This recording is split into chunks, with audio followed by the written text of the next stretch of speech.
राधे राधे दोस्तों, आज मैं आपको पाप मोचनी एकादशी की कथा सुनाने जा रही हूँ। प्राचीन काल में चैत्र रथ नामक एक अति सुंदर वन था। इस वन में देवराज इंद्र व गंधर्व कन्याओं, अप्सराओं तथा देवताओं सहित स्वच्छंद विहार करते थे। इस वन में च्यवन ऋषि के पुत्र मेघावी नामक ऋषि तपस्या करते थे।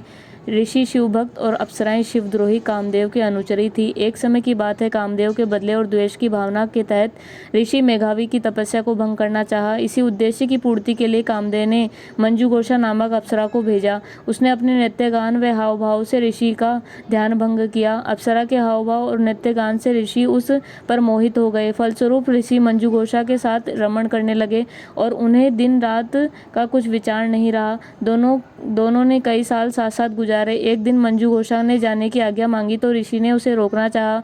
तब मंजुघोषा ने ऋषि को समय का एहसास दिलाया। उन्होंने समय की गणना की तो उन्हें एहसास हुआ कि 49 वर्ष बीत चुके हैं। तब ऋषि को यह अप्सराएं काल के समान प्रतीत होने लगी। उन्होंने अपने रसातल में पहुंचने का एकमात्र कारण मंजुघोषा को समझकर क्रोधित होकर उसे पिशाचिनी होने का श्राप दिया। श्राप सुनकर मंजुघोषा भयभीत हो गई। वह ऋषि के चरणों में गिरकर प्रार्थना करने लगी। कांपते हुए ऋषि को श्राप का निवारण का उपाय पूछा। बहुत ही विनती करने के बाद ऋषि का दिल पसीज गया। उन्होंने कहा, यदि तुम चैत्र कृष्ण की पापमोचनी एकादशी का व्रत विधि पूर्वक करो तो तुम्हारे सारे पाप नष्ट हो जाएंगे। तुम पुनः अपने पूर्ण रूप में प्राप्त कर सकोगी। मंजुघोषा ने मुक्ति का विधान बताकर मेघावी ऋषि अपने पिता महर्षि च्यवन के आश्रम चल पड़े। श्राप की बात सुनकर च्यवन ऋषि ने कहा, पुत्र, यह तुमने क्या अनर्थ कर दिया।